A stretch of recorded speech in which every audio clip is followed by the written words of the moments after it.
So I'm still here. So I actually competed not that far away over there in the London 2012 Olympic and Paralympic pool. And yeah, I competed 12 years ago and I won 3 bronze medals in that pool. And now I swim there twice a week, 2 or 3 times a week, just purely for physical activity benefits and because I love my sport, I love swimming. So even if I retired, which I have, from professional sport, I would never not swim. So yeah, it's great to always be back here and to see the legacy and to be part of it still.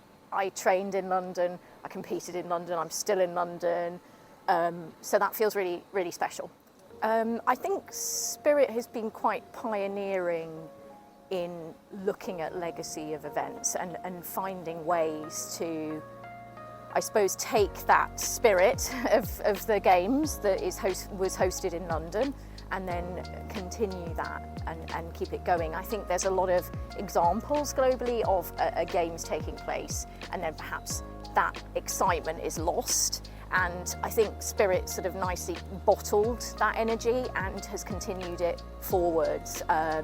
And I think that's quite unique. And also the fact that there's so much rigorous evidence and learning and data that's been gathered to kind of show that impact on the ground. And that can be really useful for any organisation in the future that's looking at how to make, you know, large-scale events, sporting events, music events, whatever they may be, how to build a legacy around that beyond the event itself. I have lots of projects I love that Spirit have funded. I think probably my favourites would be GOGA, Get Out, Get Active, which is about bringing non-disabled and disabled people together in physical activity, trying to reach the most inactive people in the population in the UK and get them active.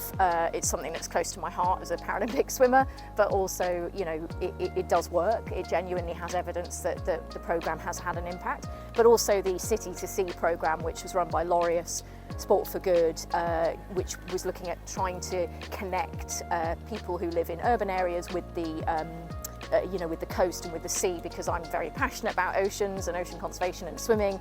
And so it's great that there's a programme that's making sure that people can have access to nature and access to, you know, the sea and our beautiful planet. I think that major events like a Games do have the potential to impact on activity and physical activity levels and sport participation, but I think it's mixed, really. I think the actual Games themselves has sparks like a rush on sport and excitement, and everyone sort of starts joining clubs and gets active.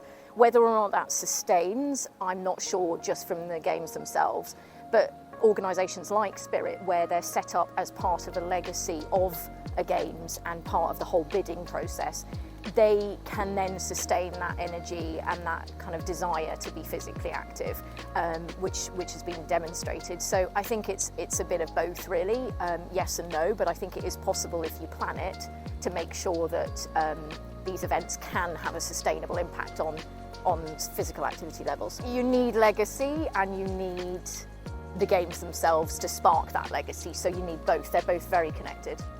Yeah, I think the Paralympics are great for attitudinal shifts and people's perceptions around disability, but also mindful that Paralympics is sport, it's elite sport, it's the best of the best, as the Olympics is.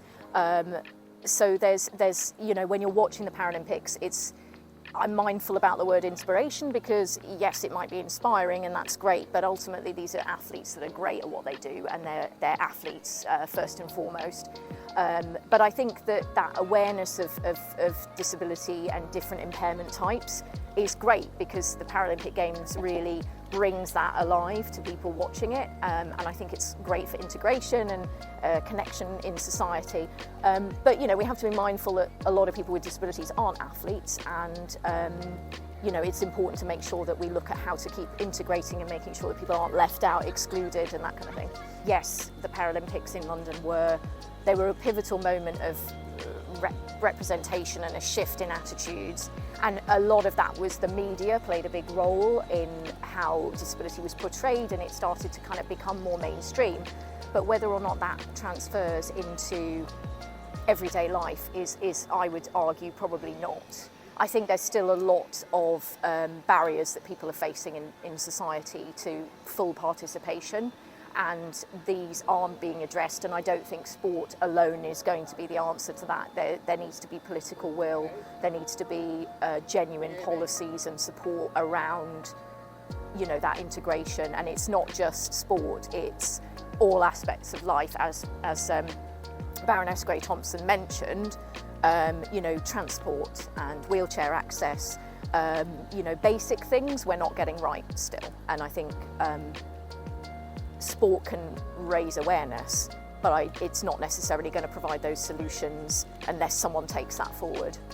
And I think an event in and of itself is a great thing, but I don't think it ever provides the full answers. Like, there's no one answer to everything, and you know, an event doesn't suddenly magically make everything perfect. Just like winning a gold medal doesn't magically solve all your life problems. It doesn't. So I think having that reality and being realistic, but there's an opportunity there, and I think organisations like Spirit, you know, there is an opportunity to take that learning and take some of that knowledge and then use that to transform societies in a way.